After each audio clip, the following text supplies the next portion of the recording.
Hello everyone and welcome to another episode of the Jamie Hughes Show. My name as always is Jamie Hughes and today I'm going to be giving you my review of Insidious, The Last Key. Now if you want to keep up to date with all the latest movie news and reviews, then make sure you hit that subscribe button, and as always with my videos, this review may include spoilers, so you have now been warned. So Insidious Chapter 4 it's fine, it's alright, it's a decent continuation of the Insidious story. I do think this film didn't really truly unlock, I'm laughing because this is such a bad pun, didn't truly unlock its full potential with The Last Key. But overall it was fine. I wasn't the biggest fan of it. I did feel like it was just very what we'd seen before with Insidious. There wasn't really much to it that felt different. More specifically in the first half of the film, I do think it picked up quite a lot in the second half. The first half was, I'd say, very formulaic. It was okay, we've got our ghost story now, and then we're going to go into this house, we're going to walk down some stairs, oh look, there's going to be a scare, and then it'll happen the next night and you'll walk downstairs and oh no, there won't be a scare, but oh, I'll turn around really quickly and I'll turn back and there's a ghost. It felt like a lot of stuff we've seen before. I do think, as I say, it got better as it got on. I think having the introduction of Elise's nieces, what a sick rhyme that is, Elise's nieces, having Elise's nieces added to it, although it was very rushed and I don't think that was executed well. I think having that different story and having the film be built around Elise's family did work well, and I like that. I like that we got some more backstory to Elise because she is essentially the lead character. She is the heroine of the Insidious franchise now. So I think building a world around her was a very smart decision. I just don't think the execution was there, and I'll get onto that in a little bit. And as I just mentioned, the world in this movie, this world is built around Elise, and it's one of the best things about Insidious, and more specifically Blumhouse. They are they're top notch. They're one of the best horror set builders in the world right now. And again, I think The Last Key had some really cool sets. The house was nice, it was fine, but for me, what does it, and one of the really unique things about in the Insidious franchise is the further, and I like how every time the characters go into the further, it's something different that you see every time, and I really like that again, especially with the film's final act where the further was kind of set in a prison. It was really creepy, and yeah, I really liked all the sets and the world building around the further because it's a really cool concept, and I'm glad, as much as the film did kind of let itself down in places, I'm glad that all of the stuff set in the further was really strong. Just before I move on to some negative things, another really cool thing about this movie is that it ties in directly to the first Insidious movie, and this is a spoiler, but I love the way they did that. It was towards the end of the movie, they were coming out of the further, and Elise opens a red door, and it turns out to be a red door to Dalton, who is the little kid from the first movie, and it turns out that all of this could have been avoided if she hadn't have opened that door. Essentially, it is Elise whose actions are the trigger for what happens in Insidious 1. She leaves the door open to let the red-faced demon into our world, and I just think that was a really nice tie-in, and it was a really nice way of connecting all of the movies together with this red door. So one of the biggest things and one of my biggest gripes with this movie is I'm probably going to get a bit ranty here, so I apologise in advance, but it was just a very annoying thing to me, is the demon. Now, I think his name's Keyface, but I will call him Keyface for clarity as I go on throughout this video.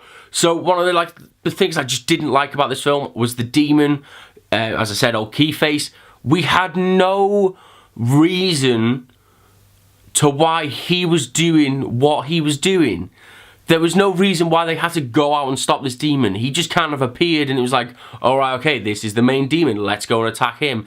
There was just no backstory. There was no story in general. None of this story made sense to me. It was why does Keyface, why does he want men to keep women captive, kill them, stashed them in suitcases. What is he getting from that? What are his kicks? What's his motives? We never found that out.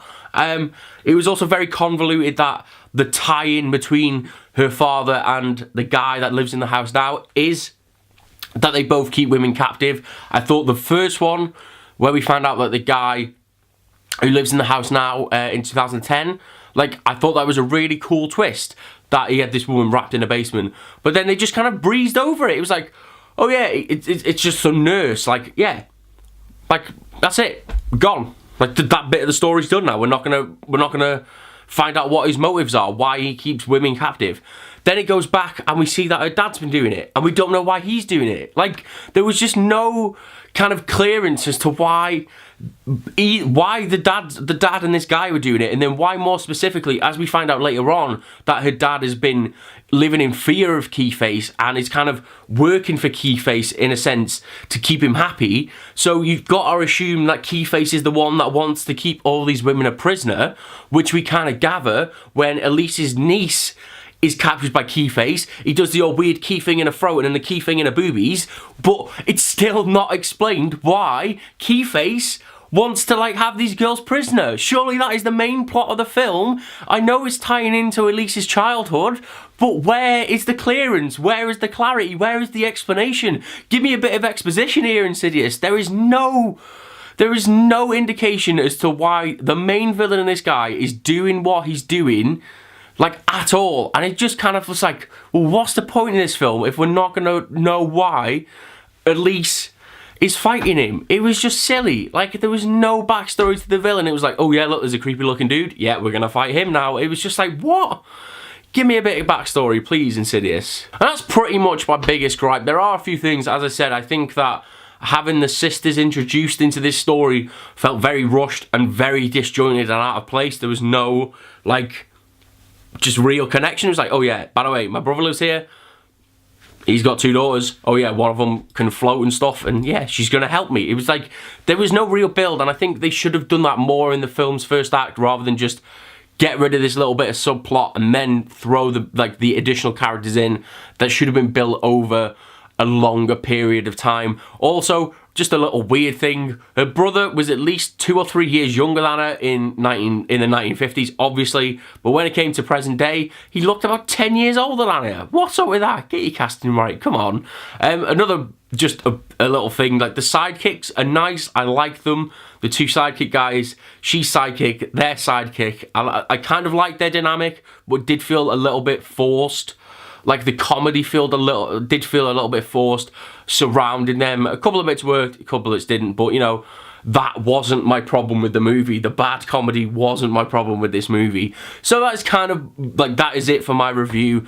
As I say, it was fine. Like, it's alright. There's some nice bits in there, some really nice character and story building with Elise, which is essentially what you have to do with this movie now, which I get all that work, that was fine, but it was just more the fact that the demon that they were fighting didn't really have a purpose, or even though it did, it didn't feel like it did. It was just very silly. Now, another thing, like, just before I wrap this up, and while I wrap this up, is that it was fine. As I said, I liked it, but it did feel, and I don't know whose fault this is, maybe it's Sony's. I want to blame Sony more than Blumhouse here, but it did feel like they had cut and trimmed a lot of this movie back. Now, this movie ran for about 1 hour and 40 minutes.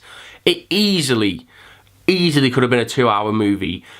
To just, if it would have added some more additional story and kind of cleared up some plot points, I would have been fine with that. But it just felt like they wanted to get bums in seats, they wanted to get stares, and they just kind of left out a lot of the story on the cutting room floor, which again is really sad because they could have had a really great movie here. So that is it for my Insidious The Last Key review. Let me know what you thought about it down in the comments below. I'd love to hear your thoughts on this one.